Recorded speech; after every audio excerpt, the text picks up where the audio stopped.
अस्सलाम वालेकुम। 10th class chemistry के जो इंतहाई इम्पोर्टेंट जो लॉन्ग क्वेश्चन है उनकी हम बात करने जा रहे हैं। लॉन्ग क्वेश्चन हम उनकी पेयरिंग के हिसाब से बात करेंगे। जो हमारा पेयर बनेगा, फर्स्ट जो पेयर है वो चैप्टर 9 और 15 का बनेगा, मतलब केमिकल इक्विलिब्रियम, और हमारे पास जो वाटर वाला वो बनेगा। पहला जो लॉन्ग क्वेश्चन जो पेयर बन सकता है वो है explain reversible reaction with help of graphs and example, यानी ग्राफ और मिसाल की मदद से रिवर्सिबल रिएक्शन को आपने बयान करना है। इसके साथ जो आ सकता है वो आपने पानी की जो पोलर नेचर होती है ना, वो मुख्तलिफ चीज़ों को कैसे आपने में हल कर सकती है, वो क्वेश्चन है। Explain how polar nature of water helps to dissolve different substance, ठीक है।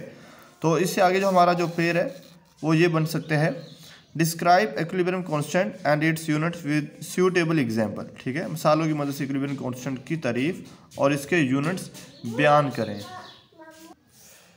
इसके साथ जो हमारा दूसरा है वो ये है, differentiate between hard and soft water. और हार्ड एंड सॉफ्ट जो होती है, हार्ड और सॉफ्ट वाटर में जो इसकी जो वजह होती है वो किसकी वजह से हार्ड और सॉफ्ट वाटर होता है वो हमने बात करनी है। हार्ड और सॉफ्ट वाटर में फ़र्क बयान करें और पानी की जो हार्डनेस की वजूहात हैं वो हमने क्या करनी, बयान करनी है। इससे नेक्स्ट जो हमारे पास क्वेश्चन है, mention importance of equilibrium constant. Equilibrium constant की आपने अहमियत बयान करनी है।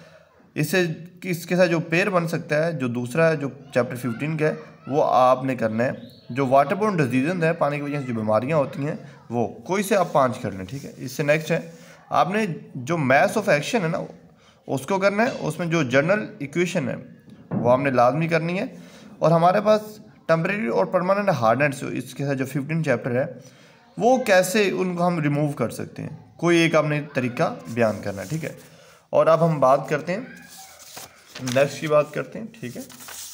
हमारे पास बच्चों जो दूसरा पेयर है वो चैप्टर, ध्यान से देखें, चैप्टर 12 और 16 का। 12 हमारे पास है वो हाइड्रोकार्बन वाला है और 16 हमारे पास है केमिकल इंडस्ट्री वाला, ठीक है। तो इसमें कैसे आ सकते हैं, सबसे पहले जो हमारे पास है पेट्रोलियम, क्या है पेट्रोलियम डिस्टिलेशन। आपने फ्रैक्शन जो डिस्टिलेशन होती है ना उसको आपने बयान करना है। और आपने अल्केन और अल्कीन की तैयारी के कोई से 2 तरीके आपने लिखने हैं, ठीक है। इससे नेक्स्ट है मेटल को कैसे रिफाइन किया जा सकता है। और हमारे पास जो एसिटाइलिन है, जो अल्काइन है, उसकी जो फिजिकल प्रॉपर्टीज़ हैं और उसके यूजेस हमने करने हैं, ठीक है। इंपॉर्टेंट लॉन्ग क्वेश्चन है जो आ सकता है। आगे इसमें बच्चों हमारे पास है जो कंसंट्रेशन ऑफ और की जो कंसंट्रेशन है, ये वेरी वेरी इंपॉर्टेंट है। इसके मुख्तलिफ तरीके हमने बयान करने हैं, जो 3 तरीके हैं। अब बच्चों हमारे पास इसके साथ है वेरी वेरी इंपॉर्टेंट टॉपिक है हेलोजिनेशन ऑफ अल्केन। अल्केन की हेलोजिनेशन मतलब आपने हेलोजन को अल्केन में ऐड करना होता है। इसमें आपने एक एक हाइड्रोजन निकालना और एक एक Cl आपने ऐड करते जाना है।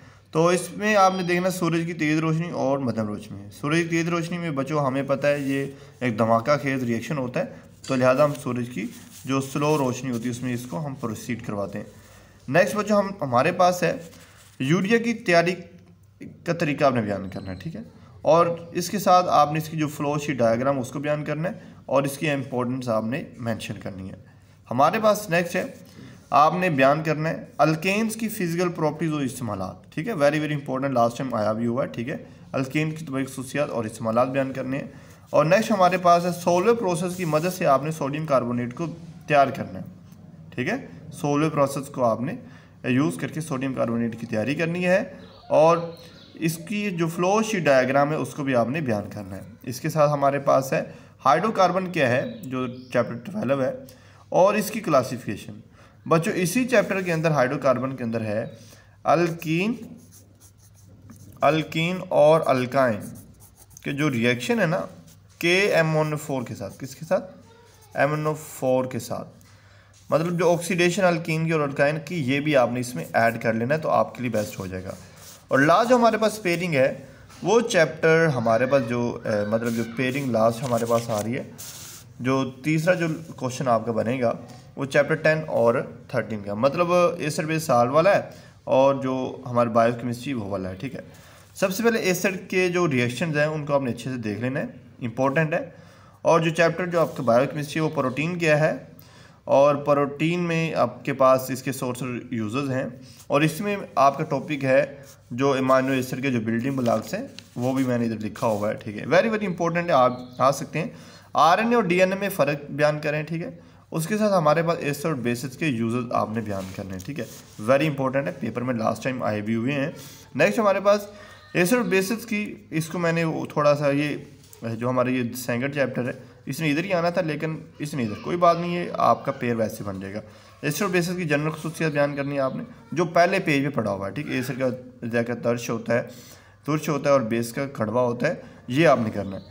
और कार्बोहाइड्रेट्स क्या है, और कार्बोहाइड्रेट्स के सोर्स और इस्तेमालात आपने क्या करने, बयान करने हैं। बच्चों जो मैं आपको बता रहा हूँ इन्हीं में से आपको पेपर में आना है, यही क्वेश्चन है, इन्हीं में से आपको लॉन्ग क्वेश्चन आने हैं, लिहाजा आपने इनको टका के कर लेना है, ठीक है। और साल्ट क्या है, साल्ट की तैयारी के कोई से 2 तरीके बयान करें, और आपने ये देखना है हमारे पास जो बिल्डिंग ब्लॉक्स हैं अमीनो एसिड के, उनको आपने अच्छे से देखना। आई होप सो कि ये आप करते हैं तो आपका हो जाएगा। Okay bye.